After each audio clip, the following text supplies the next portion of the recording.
할렐루야. 오늘도 우리 하나님의 크신 은혜가 우리 성도님들 가정과 삶에 넘치시기를 바랍니다. 우리 같이 한번 따라해 보시겠습니다. 간구, 기도, 도고, 그리고 감사. 네. 저는 성도님들께 말씀을 함께 나누면서 언제나 성도님들의 영적인 유익을 생각합니다. 성도님들께서 이 말씀을 통해서 하나님의 음성을 들으시고 영적으로 복이 있는 삶을 사시면 좋겠다. 그래서 늘 기도하면서 말씀을 함께 나누고 있는데, 오늘은 기도에 대한 세 번째 시간입니다.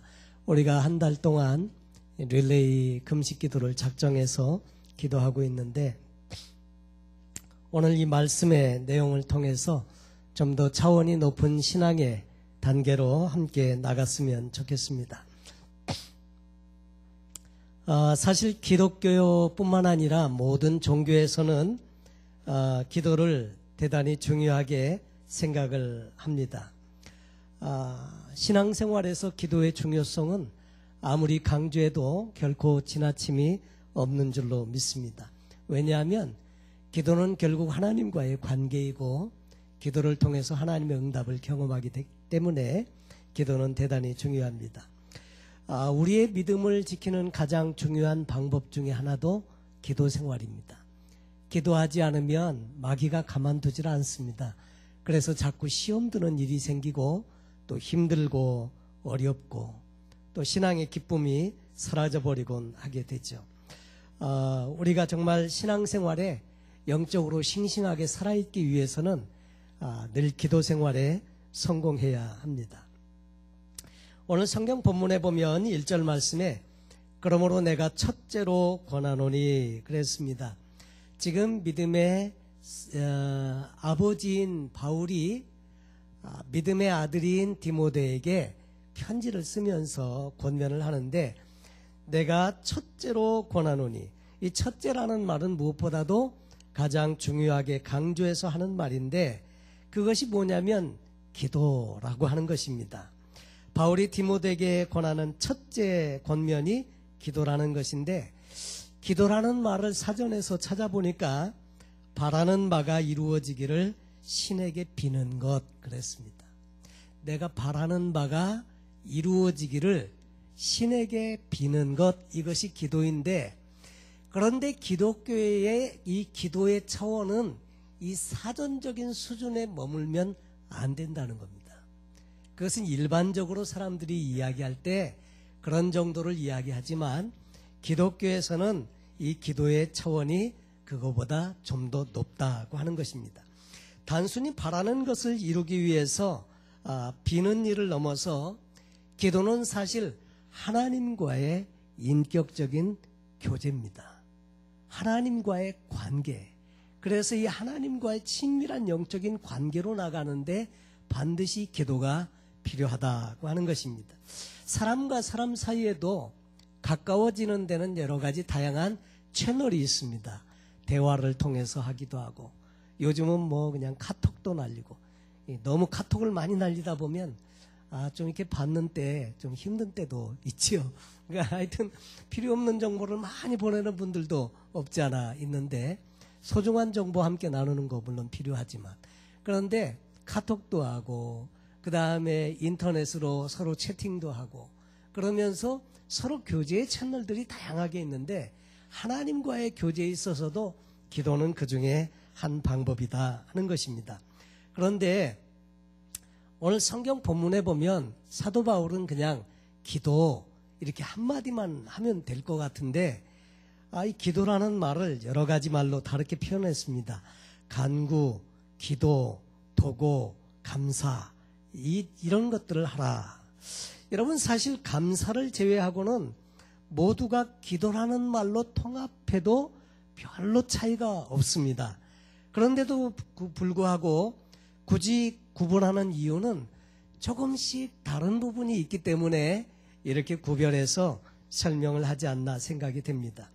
오늘 저는 여러분과 함께 이 기도의 4가지 방법에 대해서 같이 살펴보면서 좀 더 깊은 차원의 기도로 우리가 어떻게 하면 나갈 수 있는지 우리가 함께 살펴보며 은혜를 나누고 싶습니다. 첫째로 오늘 성경 본문에서 바울은 간구에 대해서 이야기합니다. 간구. 영어로는 supplication이라고 표현을 하는데 탄원하다, 애원하다 그런 의미를 가지고 있습니다. 우리말의 간구라는 말은 간절히 내가 바라는 바를 얻기를 위해서 구한다, 바란다는 뜻이기 때문에 아주 적절한 번역이라고 생각이 되어집니다. 이 간구라고 하는 것은 내가 긴박한 상황에서 정말 하나님의 도우심을 구할 때 드리는 기도, 이것을 우리가 간구라고 표현하는 것입니다. 내가 원하는 것을 간절한 마음으로. 여러분, 그래서 기도는 이 간절함이 반드시 그 안에 있어야 하는 것인데, 그래서 성경에 보면 너는 내게 부르짖으라. 내가 내게 응답하겠고 내가 알지 못하는 크고 비밀한 일을 내게 보이리라. 여러분, 부르짖는다는 것은 간절함, 이게 있기 때문에 부르짖음이 가능한 것이 아닌가 생각이 됩니다. 간구는 하나님의 마음을 감동시킬 만한 간절함의 요소가 반드시 필요하다고 하는 것입니다. 절박함, 낭떠러지에 떨어지면서 칡넝쿨이라도 붙들고 있는 그 절박한 심정, 이런 것들이 이 간구의 기도의 모습이라고 생각이 되어집니다.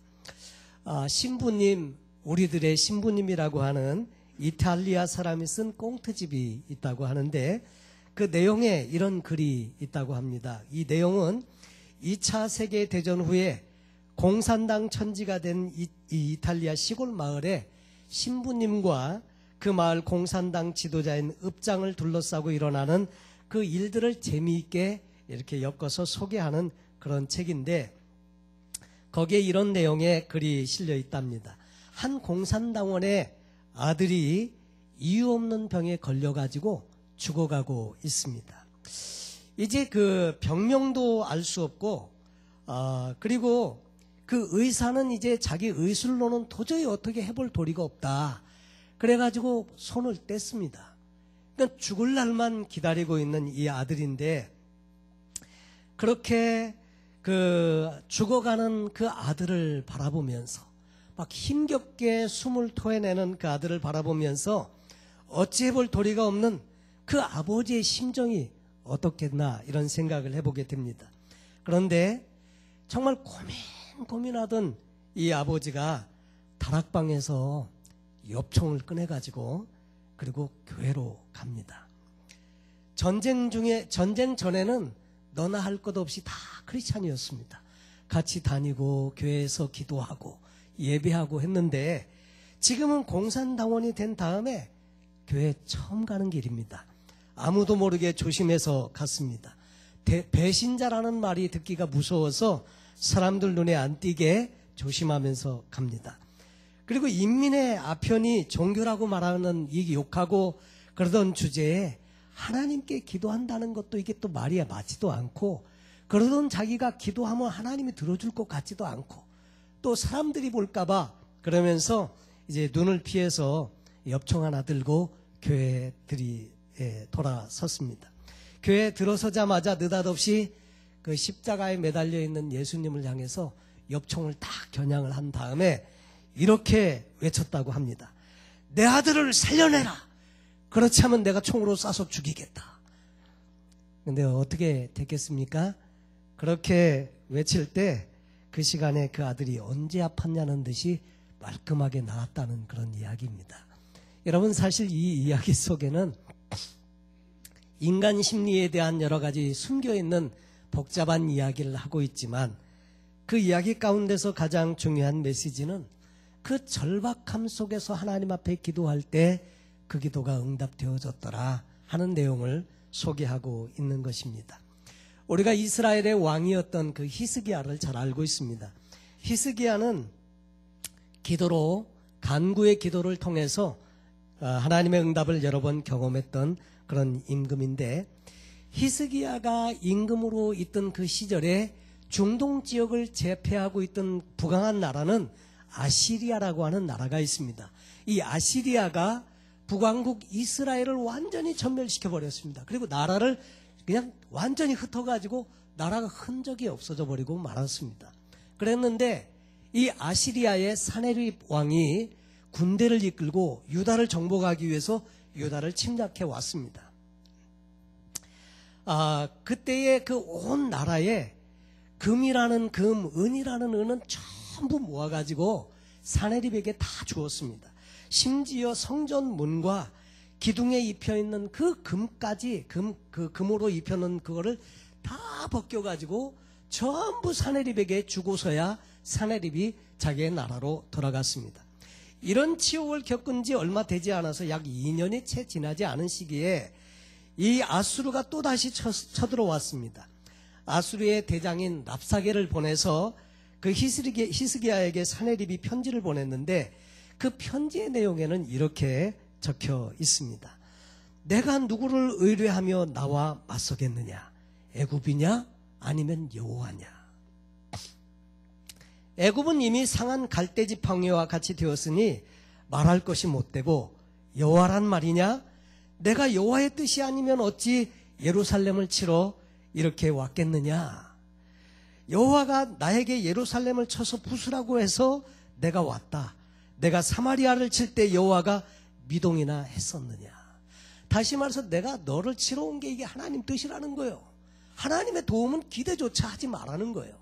내가 사마리아를 쳐서 이스라엘을 완전히 흩어버릴 때 하나님이 뭐 손 하나 까딱하고 도와준 적이 있냐? 없다 이거예요. 그러면 희망을 다 버리고 항복해라. 그 말을 지금 하는 것입니다. 그 말을 듣고 히스기야는 편지를 받자마자 바로 입고 있는 옷을 찢습니다. 옷을 찢고 그 다음에 굵은 베옷으로 갈아입고 고개를 푹 숙인 채 죄를 무릅쓰고 성전을 향해서 갑니다. 신하들도 같은 모습으로 그 왕을 쫓아서 성전으로 따라갔습니다. 그동안 말할 수 없는 치욕을 다 당했습니다. 이제는 완전히 하나님까지 조롱하면서 그러면서 그렇게 이 사네립이 나오고 있는데 문제는 그렇게 하나님을 못 오가고 그렇게 자기들의 신앙을 못 오가는데도 아무것도 할 수 없는 그 자기의 입장들 때문에 정말 가슴을 치면서 답답해하면서 성전에 가서 기도를 하는 것입니다. 선지자 이사야에게 이 히스기야는 기도 부탁을 한 다음에 사네립에게서 보내온 그 편지를 갖다가 여호와의 앞에 펴놓고 그 편지를 하나님을 못 오가는 말을 하는 그 편지를 펴놓고 하나님 앞에 기도를 시작하게 됩니다. 그 내용이 열왕기하 19장에 기록되어져 있는데 여호와여 아수르 열왕이 과연 열방과 그 땅을 황폐케 하고 또 그 신들을 불에 던져 싸우니 이는 저희가 신이 아니요 사람의 손으로 지은 것 곧 나무와 돌뿐이므로 멸하였나이다. 우리 하나님 여호와여 원컨대 이제 우리를 그 손에서 구원하옵소서.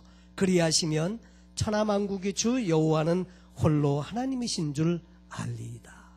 이 사네립과 아수르가 그렇게 많은 민족의 나라를 다 쳐서 부수고 그들이 섬기는 그 신들을 갖다가 다 불에 던졌는데 그렇게 한 것은 그 원래 신들이 그냥 나무고 죽어있는 목상들 뿐이기 때문에 돌이기 때문에 그들을 구원할 수 없었지만은 하나님은 살아계신 하나님이시기 때문에 우리를 한번 구하시면 그 일로 말미암아 모든 나라에 하나님이 정말 살아계시는 하나님이신 것을 증명해 줄 것 아닙니까?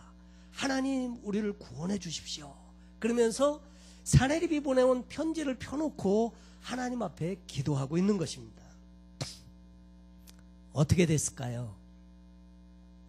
성경에 보니까 하나님께서 이 히스기야의 기도를 들어주셨습니다.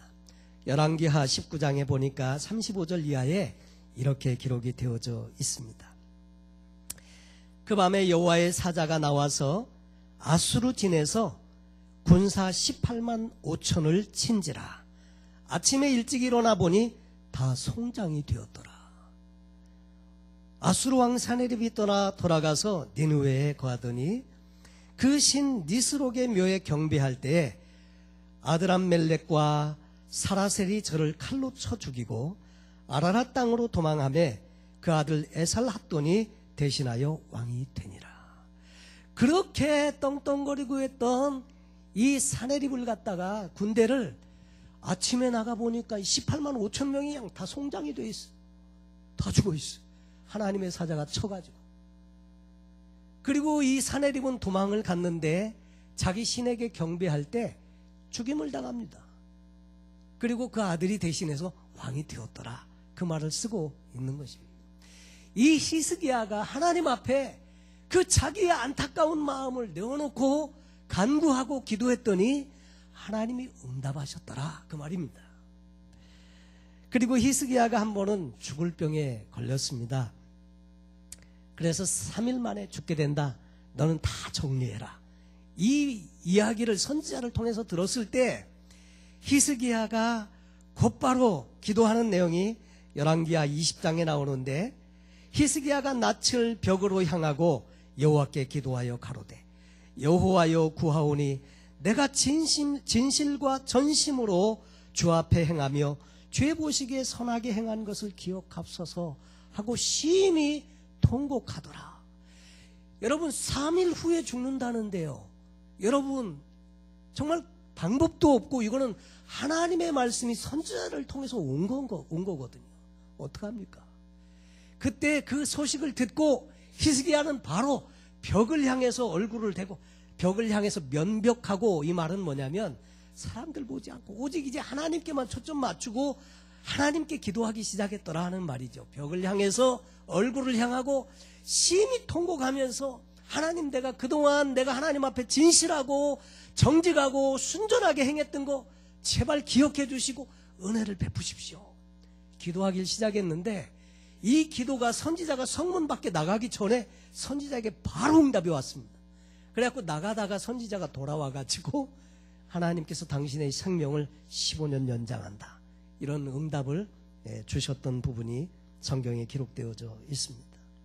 사랑하는 성도 여러분, 이 기도는 정말 하나님께서 당신의 사랑하는 자녀들을 도우시기 위해서 우리에게 주신 축복된, 정말 하나님께서 우리에게 주신 축복입니다. 기도하고 하나님 앞에 나갈 수 있는 이 특권, 이건 정말 특권이거든요. 그러므로 이 특권을 마음껏 사용하시고 하나님께 기도하셔서 늘 좋은 응답을 경험하시면서 사시면 좋겠습니다. 두 번째, 오늘 말 그대로 기도라고 표현되어져 있는데, 거기 보면 모든 사람을 위하여 간구와 기도와 도구와 감사를 하되, 그 두 번째 기도와 그랬는데 이것은 하나님께 대한 찬양과 경배와 예배, 이런 것들을 의미합니다. 이것을 영어로는 prayer 이렇게 표현을 했습니다. 간구가 가장 우리가 말하는 대중적인 의미에서의 기도를 의미한다고 하면, 원래 이 기도라고 하는 이 단어는 경건한 사람이 하나님과 함께 기도를 통해서 가까이 나가서 그분의 임재 앞에 나가서 그 관계의 친밀함을 도모하면서 예배하고 경배하고 찬양하는 그것을 이 기도라고 표현을 하는 것입니다. 여러분, 기도는 하나님을 하나님의 자리에 모신다는 의미가 있습니다. 하나님을 제자리에 모신다는 말은 하나님과 인간의 관계를 바르게 한다, 이런 의미가 있는데, 여러분 하나님의 자리가 어디겠습니까? 하나님의 자리는 창조자, 온 우주 만물을 그 손에 쥐시고 운행하시는 분, 지금도 우리를 축복하시는 분, 여러분 그분이 바로 하나님이십니다. 하나님의 자리는 찬양 받으시기에 합당하신 곳, 그곳에 앉아 계신 그것이 하나님의 자리고, 하나님의 자리는 영원입니다. 그래서 시편 110편에 113편에 할렐루야 여호와의 종들아 찬양하라, 여호와의 이름을 찬양하라, 이제부터 영원까지 여호와의 이름을 찬송할지로다, 해 돋는 데서부터 해 지는 데까지 여호와의 이름이 찬양을 받으시리로다 그랬습니다. 여러분, 하나님은 아침 안개처럼 잠깐 있다가 없어지는 인생과 같은 분이 아니십니다. 하나님은 영원하신 분이십니다. 인생이 무엇이냐? 아침 안개와 같지 아니하냐? 아침 안개는 어떻습니까? 있는 것은 아는데 언제 없어지는지를 몰라요. 그냥 이렇게 슬그머니 왔다가 없어져 버리는 그것이 안개거든요. 우리 인생은 그렇다 이거죠. 그런데 하나님 그분은 영원하신 분이십니다. 우리는 그냥 잠시 왔다가 가지만 그 하나님은 영원하신 분이시고 창조자이시고 하나님의 자리에는 경계가 없다고 하는 것입니다. 하나님을 하나님의 자리에 모신다는 말은 인생이 자기 자리를 찾는다는 말과 같습니다. 인생이 내가 내 자리를 찾으면 내가 할 일이 무엇인지를 알게 되고 내 인생이 어디로 가야 되는지를 알게 된다는 겁니다. 여러분, 예수님의 기도가 그랬습니다. 이 기도라고 하는 것은 그래서 간구와 조금 다른 것이 있는데, 간구는 내가 원하는 것, 내가 이루어주기를 원하는 것을 하나님 앞에 부탁하고 구하고 요청하는 것이 간구인데 비해서, 기도는 내가 요청하는 단계를 초월해서 하나님이 원하시는 것이 뭔지, 하나님이 원하시는 것을 내가 이루어드리기를 원합니다. 그래서 기도의 차원이 한층 조금 올라갑니다. 내 것을 원하는 것, 내가 원하는 방식으로 응답해 달라는 것이 아니라 하나님 당신의 뜻이 무엇이고 그 하나님 당신의 뜻에 내가 순종하면서 살기를 원합니다. 그것을 기도하는 것입니다. 예수님은 이렇게 기도하셨습니다. 두 번째 하나님 앞에 겟세마네 동산에서 기도하시면서 가라사대, 내 아버지여, 만일 내가 마시지 않고는 이 잔이 내게서 지나갈 수 없거든 아버지의 원대로 되기를 원합니다. 할 수만 있으면 이 잔을 내게서 지나가게 하옵소서, 이렇게 기도를 했었는데, 그러나 그것이 그렇게 할 수 없는 것이라면 주의 뜻이 이루어지기를 원합니다. 그러면서 이 잔이 내게서 지나갈 수 없거든 아버지의 원대로 되기를 원하나이다. 사도 바울도 하나님 앞에 육체의 가시를 가지고 기도를 했습니다. 3번 기도했다고 했는데, 3번 기도했다는 말은 그냥 지나가는 말로 3번 기도했다는 말이 아니고 집중적으로 그 문제만을 위해서 하나님 앞에 집중적으로 기도한 것이 3번 있었는데 하나님이 응답을 안 해주셨습니다. 그러면서 하나님께서 이렇게 말씀하십니다. 고린도후서 12장 8절로 9절에 보면, 이것이 내게서 떠나기 위하여 내가 3번 주께 간구하였더니 내게 이르시기를 내 은혜가 내게 족하도다. 이는 내 능력이 약한 데서 온전하여짐이라 하신지라. 네 은혜가 네게 족하다. 그냥 그대로가 좋다 이거죠. 이유는 뭐냐면 네가 약한 것이 네게 강하게 되기 위한 놀라운 비결이기 때문에 그게 내게 좋다, 그 말입니다. 그러므로 도리어 크게 기뻐함으로 나의 여러 약한 것들에 대하여 자랑하리니 이는 그리스도의 능력으로 내게 머물게 하려 함이라. 예수님의 기도와 바울의 기도의 공통점은 뭡니까? 내 뜻이 이루어지기를 구한 것이 아니라 하나님의 뜻대로 내가 맞추는 것입니다. 그리고 하나님의 뜻대로 되기를 원합니다. 그렇게 기도하면서 나가는 것, 이것이 기도 프레이어의 원래 의미라고 하는 것입니다. 원래 바울도 간구로 시작했지만 응답이 오지 않았습니다. 그러나 끝맺음은 기도로 마쳤더라 하는 것입니다. 간구는 나의 뜻이 이루어지기를 구하는 것이고, 기도는 좀 더 차원을 높이해서 하나님의 뜻이 내게 이루어지기를 구하는 것이라고 할 수 있습니다. 간구할 수 있는 신앙도 훌륭한 것입니다. 그러나 바라기는 기도할 수 있는 신앙, 비록 그것이 내가 원하는 대로 응답이 되지 않더라도 하나님의 뜻대로 이루어지기를 원하면서 하나님 앞에 정말 하나님의 자리를 인정해드리고 내 자리를 인정하고, 그래서 그 기도를 통해서 순종하면서 나가는, 이것이 하나님의 기뻐하시는 모습이다 하는 것입니다. 3번째, 그 다음에 도고라는 말이 있습니다. 도고라는 말은 원래 한국말 사전에도 없습니다. 우리 성경에만 있는 말인데, 영어로는 인터세션이라고 하는데 우리가 흔히 말하는 중보기도를 의미한다고 할 수 있습니다. 나와 내 식구만을 위해서 기도하는 것이 아니라 내 식구, 내 가족, 그 범위를 벗어난 이웃들을 위해서 기도하는 것이고, 같은 성도님들을 위해서 기도하는 것이고, 세상에 구원받아야 할 사람들을 위해서 기도하는 것이고, 바로 그래서 하나님께서 은혜를 베풀어 주시기를 위해서 다른 사람들을 위해서 기도하는 것입니다. 근데 예수님을 우리는 성경에 보니까 오늘 본문에 예수님은 우리를 위한 중보자시라고 5절에 말씀하십니다. 하나님은 한 분이시요 또 하나님과 사람 사이의 중보도 한 분이시니 곧 사람이신 그리스도 예수라고 말하면서 우리가 도저히 근접할 수 없는 하나님과 우리 사이에서 우리를 대신해서 하나님 앞에 우리의 소원을 알아주시는 분, 이분이 중보자입니다. 옛날에는 제사장의 역할이 그런 역할이었습니다. 하나님께로부터 또 사람 사이에서 이 사람들의 죄를 갖다가 그 어린 양의 피에 함께 담아가지고 지성소에 들어가 예배를 드리면서 하나님의 용서하심과 사죄하심을 받으면 그것을 기쁨으로 가지고 나와서 백성들에게 선포해주는 역할, 이것이 제사장의 역할이었는데 바로 예수님께서 우리의 중보자가 되셔서 그 역할을 하시고 지금도 말할 수 없는 탄식으로 하나님 앞에 우리를 위해서 기도하시는 중보자로 성경에 소개하고 있습니다. 그래서 우리도 예수님의 이름으로 기도할 뿐만 아니라 예수님처럼 이웃들을 위해서 또 중보하고 기도하는 거죠. 그런데 여러분, 왜 우리가 남을 위해서 내가 기도를 해야 됩니까? 왜 남을 위해서 내가 기도해야 되나? 그것은 오늘 성경에 보면 결국 나의 평안을 위해서 남을 위해서 기도해라, 그 말을 하는 것입니다. 오늘 성경 본문 2절에서 바울은 이렇게 말합니다. 임금들과 높은 지위에 있는 모든 사람을 위해서 기도해라. 이는 우리가 모든 경건과 단정한 중에 고요하고 평안한 생활을 하려 함이니라.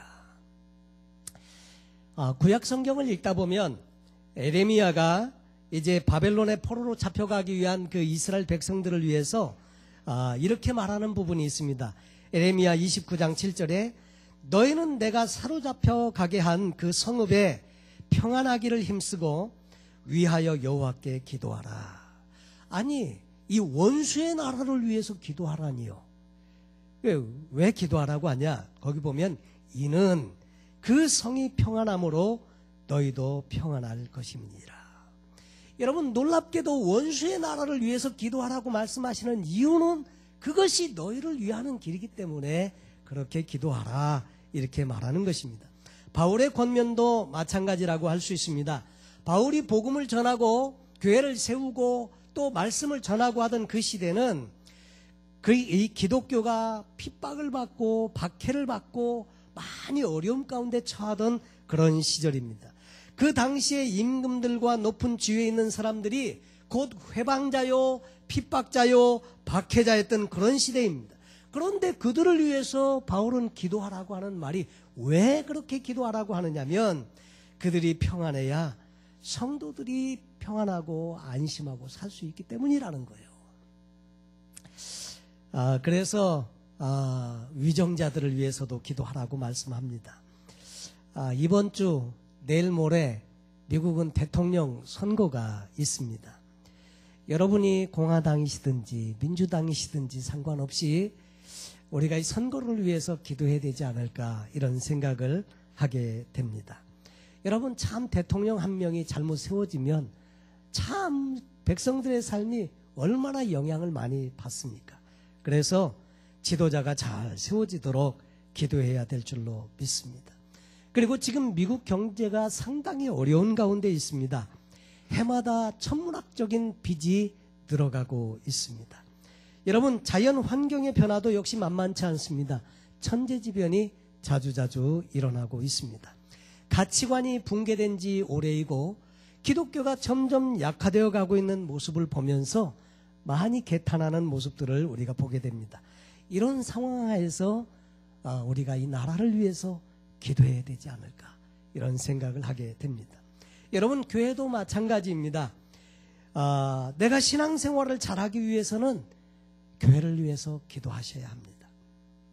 특별히 목회자를 위해서, 교회 지도자들을 위해서도 꼭 기도하셔야 합니다. 그래야 교회가 평안하고요. 그래야 여러분들의 신앙생활이 잘 되어질 수 있고 신앙이 잘 성장할 수 있습니다. 이 사회를 위해서도 기도해야 합니다. 여러분이 운영하시는 사업장을 위해서도 기도하시고, 여러분이 몸담고 있는 직장을 위해서도 기도하시고, 여러분 가정을 위해서도 기도하시고,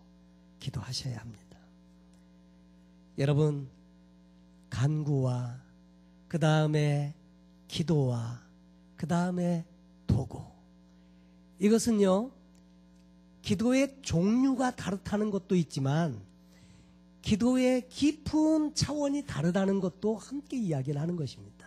나만을 위해서 기도하는 간구의 기도보다는 그 차원을 뛰어넘으면서 하나님의 뜻을 구하는, 하나님의 영광을 구하는 기도의 차원으로 나아가는 것이 있고, 그리고 그 기도를 통해서 하나님과 친밀한 영적 교통함이 열려지는 사람들은 이웃을 위해서 기도하는 단계에 올라갈 수가 있는 것입니다. 나만을 위해서 기도하는 것도 잘 안 되는데 어떻게 남을 위해서 기도할 수 있겠습니까? 그래서 간구와 기도와 도구의 기도를 통해서 우리는 더 높은 차원의 기도로 나아갈 수 있게 되는 것이죠. 네 번째, 이제 마지막으로 감사가 있습니다. 간구와 기도와 도구는 되게 비슷한 말입니다. 그래서 기도라는 말로 한 단어로 같이 쓸 수도 있는데 감사는 조금 다른 것 같은데, 그런데 어떻게 그럼에도 불구하고 기도라는 묶음 속에 이 감사가 들어가 있는가, 이게 조금 의아하지 않습니까? 사실 그것은, 이 감사라는 것은 모든 기도가 감사로 끝나야 한다는 것을 의미하기도 합니다. 그러면서 또 한편으로는 이 감사는 기도하는 자의 태도를 의미하기도 하고, 또 이 감사라고 하는 것은 기도의 또 다른 차원의 기도의 방법을 감사로 표현하고 있다는 것을 우리가 주의 깊게 살펴볼 필요가 있습니다. 감사는 우리 기도의 마침표입니다. 감사로 주님 앞에 기도하는 것이 필요하다 하는 거죠. 마태복음 18장에 보면 회개할 것이 1만 달란트 빚진 사람의 이야기가 있습니다. 1만 달란트 빚진 사람이 갚을 것이 없어요. 그래서 그 빚진 주인 앞에 끌려갔는데 주인이 이렇게 명합니다. 그 몸과 처와 자식들과 모든 소유를 다 팔아서 빚을 갚아라. 그 종이 엎드려서 그 주인께 절하며 가로되 이렇게 말합니다. 내게 참으소서 다 갚으리이다 하고는 어떻게 갚습니까? 1만 달란트. 1만 달란트를 요즘 돈으로 제가 오늘 아침에 환산을 좀 해봤습니다. 요즘은 좀 금값이 올라가서 사실은 더 올라가는 건데 몇 년 전에 금값으로 이렇게 환산을 해보니까 그 1만 달란트는 얼마냐면 약 40억 달러입니다. 40억. 별로 이렇게 놀라시는 기색이 없으시는 거 보면 이게 감이 잘 안 와서 40억 달러. 40억 달러입니다. 그런데 갚을 돈이 없어요. 그런데 막 요청을 하니까 이 주인이 어떻게 했느냐면 그 주인이 불쌍히 여겨 놓아 보내며 그 빚을 탕감하여 주었더니 그 종이 이제 그리고 풀려나서 나갔는데 나가가지고 제게 100데나리온 빚진 동관 하나를 만나서 멱살을 잡고 가로되 빚을 갚으라 말하니까 그 동관이 엎드려 간구하여 가로되 나를 참아주소서 갚으리이다. 듣던 얘기잖아요. 이 자기가 한 말 똑같이 하고 있습니다. 예, 나를 참아주소서 갚으리이다 하되 허락지 아니하고 이에 가서 저가 빚을 갚도록 옥에 가두건을 그냥 감옥에 쳐넣습니다. 근데 다도 그 모습이 민망해서 그 동관들이 그것을 보고 심히 민망하여 주인에게 가서 그 일을 다 고했습니다. 이랬더니 주인이 저를 불러다가 말하되 악한 종아 내가 빌기에 내가 내 빚을 전부 탕감하여 주었거늘 내가 너를 불쌍히 여김과 같이 너도 내 동관을 불쌍히 여김이 마땅치 아니하냐 이렇게 말하고 노하여서 그 빚을 다 갚도록 저를 옥졸들에게 붙이니라. 그리고 이 사람도 감옥에 같이 쳐넣어버렸습니다. 빚을 다 갚을 때까지 못 나온다. 그리고 감옥에 넣어버렸습니다. 그 이야기를 하신 다음에 예수님께서 이렇게 말씀하십니다. 너희가 각각 중심으로 형제를 용서하지 아니하면 내 천부께서도 너희에게 이와 같이 하시리라. 여러분, 이 어처구니 없는 일이 어떻게 일어날 수 있었나? 1만 달란트 탕감받은 사람에게 이렇게 좋은 일을 경험했는데도 불구하고 나중에 형편이 그렇게 좋지 않게 된 이 어처구니 없는 일이 어떻게 생기게 되었냐? 그거는 성경을 가만히 보니까 이유는 단 하나, 감사함이 없는 까닭이었더라 하는 거죠. 그 감사함이 있었더라면 자기도 그 동관을 불쌍히 여기고 같이 이렇게 은혜를 베풀 수 있었을 텐데, 오늘날 그 500데나리온은요 1인당 원 데나리온이 1인당 노동자의 하루 품삯값인데, 우리 멕시코 사람을 일꾼으로 하루 쓰는데 100불 주고 쓴다고 하면 500데나리온이면요 5만 불 정도에 해당이 되는 돈이에요. 40억 달러 탕감받았는데 5만 불 이거 때문에 참 형편이 안 좋아졌죠. 결국 참 이 사람은 안타깝게 되었고요. 다시 간구할 기회조차 갖지 못하게 되었더라 하는 거죠. 여러분, 우리가 감사로 마치지 못하면 마치 이와 비슷하게 될 수 있다는 거죠. 감사는요, 잊지 않고 기억되는 데서 시작됩니다. 내가 안타까울 때, 내가 하나님 앞에 기도할 때 그 순간을 기억하는 거고요. 내가 그렇게 부르짖을 때 응답해 주셨던 하나님의 은혜를 기억하는 거, 그럴 때 감사가 나오는 겁니다.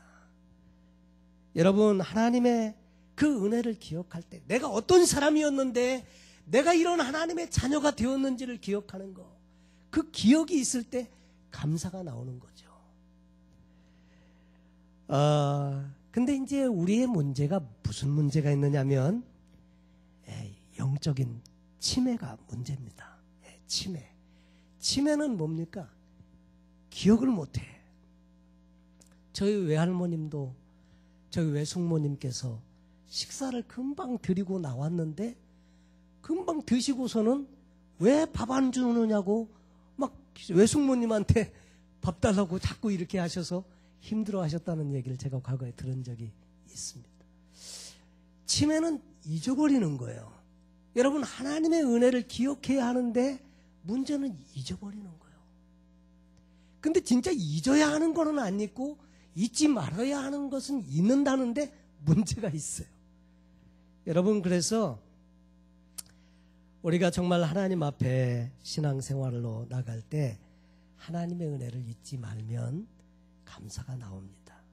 그리고 이게 감사는 앞으로 기도하는 일에 하나님의 주실 응답을 기대하는 믿음이기도 합니다.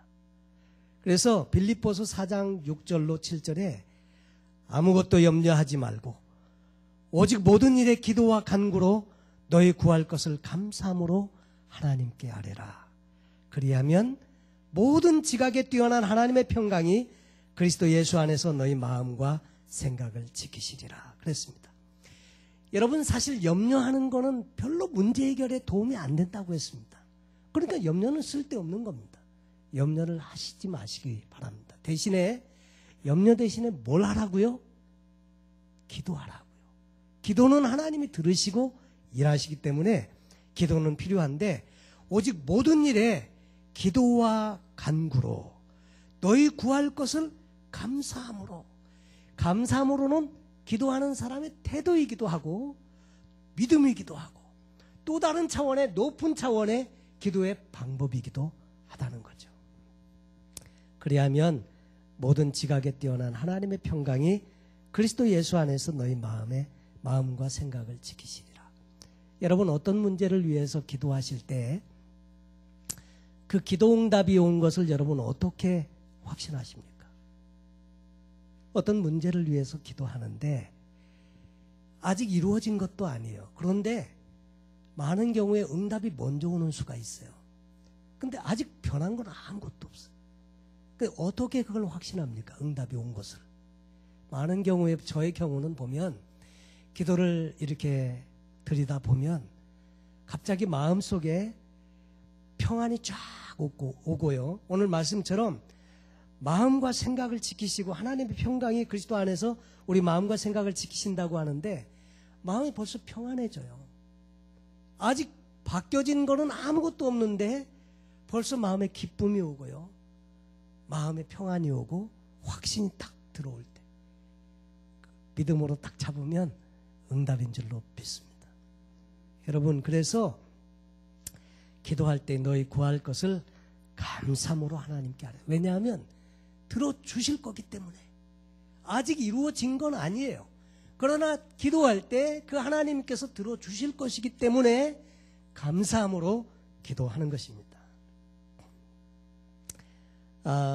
우리는 기도의 단계를 오늘 본문을 통해서 4가지로 살펴보았습니다.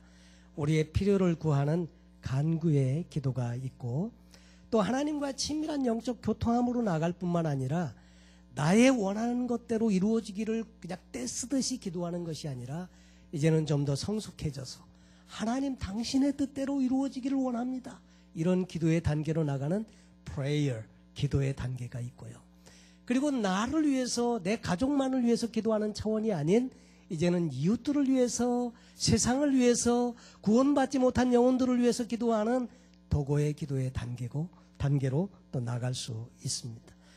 4번째로는 모든 기도를 드릴 때 이루어주시는 좋으신 하나님이 계시기 때문에 그 하나님이 응답 주실 것을 믿고 감사하면서 드리는 기도의 단계가 있습니다. 오늘 이 성경은 당시에 에베소에서 목회를 하고 있는 믿음의 아들 디모데에게 믿음의 아버지인 바울이 편지를 쓰고 있습니다. 그러면서 에베소 교회에서 목회하고 있는 디모데에게 첫째로 기도를 가르쳐 주시 권하는데 4가지의 기도를 가르쳐 줍니다. 간구, 기도, 도고, 감사. 그러면서 이 내용을 에베소 교회에 가르쳐라고 하는 말로 이 말씀을 하고 있는 겁니다. 여러분, 교회에 기도가 살아야 됩니다. 기도의 일꾼이 많은 교회가 성장하고요, 건강하고요, 문제가 없습니다. 여러분, 기도하지 않으면 자주자주 시험이 듭니다. 교회도 개인도 마찬가지입니다. 자주자주 시험 들고 어려운 일을 이길 수 있는 힘이 없습니다. 기도의 힘을 길러야 합니다. 기도는 생명줄과 같아서 이것만큼은 어쨌든지 양보하면 안 되겠다, 이런 생각을 가지고 기도를 반드시 잘 붙들어야 할 줄로 믿습니다. 그런데 이 기도는요, 사랑이 전제가 돼야 한다는 거. 여러분, 교회를 위해서 기도하려고 하면 교회를 사랑해야 기도가 되죠. 주의 종을 위해서 기도하려고 하면 주의 종을 사랑하는 마음이 있어야 기도가 되죠. 구원받지 못한 영혼들을 위해서 기도하려고 하면 구원받지 못한 영혼들에 대한 그 안타까운 주님의 마음이 있어야, 그 주님의 사랑의 마음이 있어야 기도가 되지 않겠습니까? 사랑의 마음이 필요한 겁니다. 여러분, 그리고 기도는 영적인 호흡이라고 했습니다. 그래서 데살로니가전서 5장 17절에 쉬지 말고 기도하라, 이런 권면도 있습니다. 사랑하는 성도 여러분, 여러분은 지금 어떤 기도의 단계에 기도를 하고 계십니까? 간구의 차원이십니까? 아니면 기도의 차원이십니까?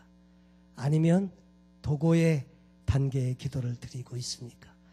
아니면 정말 모든 기도 이후에 감사하면서 하나님과의 늘 친밀한 교통함 속에서 그 감사의 기도를 드리고 계십니까? 바라기는 정말 우리 모두가 간구와 기도와 도구와 이 감사를 통해서 하나님과의 이 교제를 친밀하게 가지시고 정말 감사로 풍부해지고, 11월은 이제 감사의 달이 아니겠습니까? 오늘 감사의 달 첫째 주인데 정말 늘 하나님께로부터 구하는 모든 일의 아름다운 응답을 경험해서 감사가 넘치고, 또 감사의 기도를 통해서 또 하나님께 영광 돌리시는 복된 저와 여러분 되시기를 예수님의 이름으로 축원합니다. 기도하겠습니다.